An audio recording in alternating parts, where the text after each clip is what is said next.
Hey, greetings everyone. Lieutenant Colonel Alan West, Senior Fellow at the Media Research Center. There's been much talk since last week's incredible attack against two oil tankers in the Gulf of Oman. Without a doubt, I think we all have to come to understand that the Islamic Republic of Iran, has to be responsible for this action. Now, why would I say that? And why would I say that so definitively? Well, let's go back 40 years and let's think about the relationship between the Islamic Republic of Iran and the United States of America. And why do I say go back 40 years? Because it was 1979 when I graduated from high school and entered it to the University of Tennessee as a freshman that we all recall what happened with the embassy there in Iran. And that was when the Ayatollah Khamenei came back and seized our embassy and took our hostages. As a matter of fact, he held those hostages for some 400 days, over a year. And of course, those hostages were released because of, well, the election of President Ronald Reagan.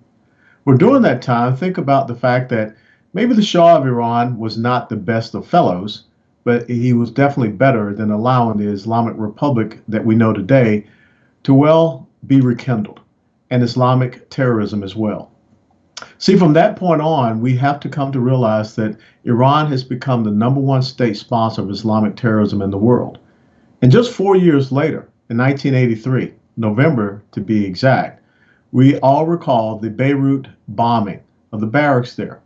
It was a bombing that killed 234 United States Marines, sailors, and even some soldiers.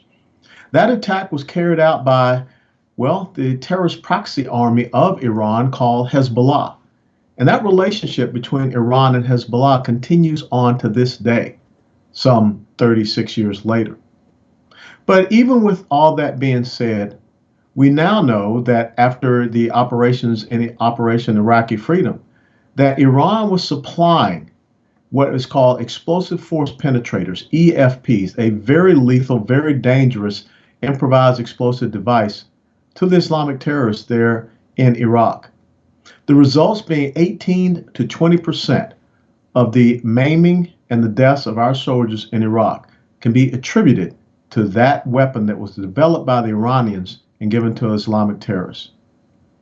But when we look at what has happened just last week with the mining of the Strait of Hormuz and the mines that were obviously attached to these two oil tankers flagged as Norwegian and Japanese in the Gulf of Oman, we've been there before.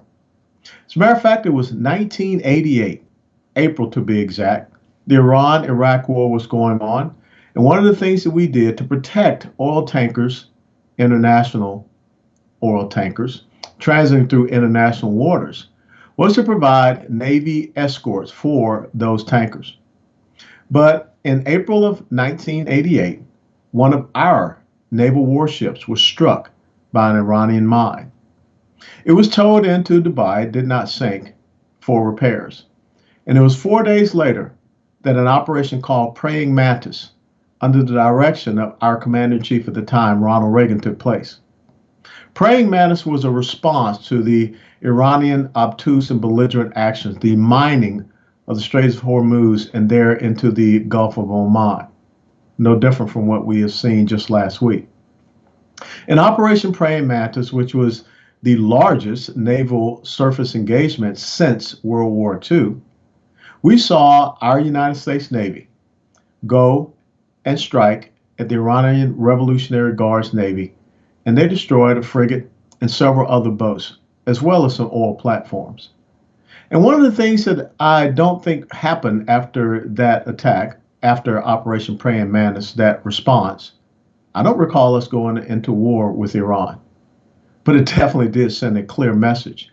We will, as the United States of America, respond to any attacks in those free international waters, those shipping lanes, and any means by which they try to restrain or constrain the flow of oil resources through that body of water.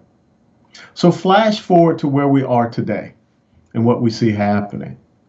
Now, there are some people out there that are running for the Democratic presidential nomination who are saying that all of this, the reaction of Iran, is because President Donald Trump canceled the Iranian nuclear agreement. Well, think about it. How smart is it for us to provide billions of dollars in any type of negotiation, any type of agreement to a country that has, well, for the past 40 years, I would say they've been at war with us, the United States of America. Why would we want, as an international community, to have relations with a country that is the #1 state sponsor of Islamic terrorism? As a matter of fact, during the Obama administration and all of the relief of sanctions and the billions of dollars that they provided to Iran, it only resulted in one thing: an expansion of Iran's regional hegemonic dominance. Iran now freely operates and controls the Houthi rebels in Yemen, who, by the way, did shoot at one of our drones. Iran also controls much of Iraq. Iran has now extended itself into Syria, and with the help of its longtime terrorist proxy army, Hezbollah, is controlling things in Syria. Let us not be, well, delusional and naive to not understand that Iran has a hand in the actions and is involved in what is going on in Venezuela. And if you think about the tri-state area between Brazil, Bolivia, and Paraguay, we know that Iran is sponsoring Islamic terrorist activities there as well. The Al-Quds Force is also recognized as a terrorist organization. They're under control of Iran. So at what point in time over these past 40 years are we going to finally admit that we do have a serious situation with Iran? And no, I'm not a warmonger. I've been on battlefields. I know what happens. But I do think it is time that we go forth and heavily pursue the economic sanctions against Iran. And these European nations that, well, they would rather do business with Iran, that's the reason why they have an Islamic terrorist problem in Europe right now. So, first and foremost, let's do what is necessary to cut off the economic resources to the world's #1 state sponsor of Islamic terrorism. Then furthermore, let's make sure that we are protecting those oil tankers that go through that very narrow area that we know as the Straits of Hormuz. Let's send a clear message to the Iranian Revolutionary Guard's Navy that we're not going to allow any international shipping to be terrorized on those waters. Let's make sure that we don't have a repeat of what we saw happen during the Obama administration, when 2 U.S. Navy riverine assault boats surrendered to the Iranian Revolutionary Guard Navy and were put on their knees at gunpoint. And propaganda videos were proliferated all through the Middle East and all across the world. If you've ever seen a riverine assault boat, it's like a tank on water.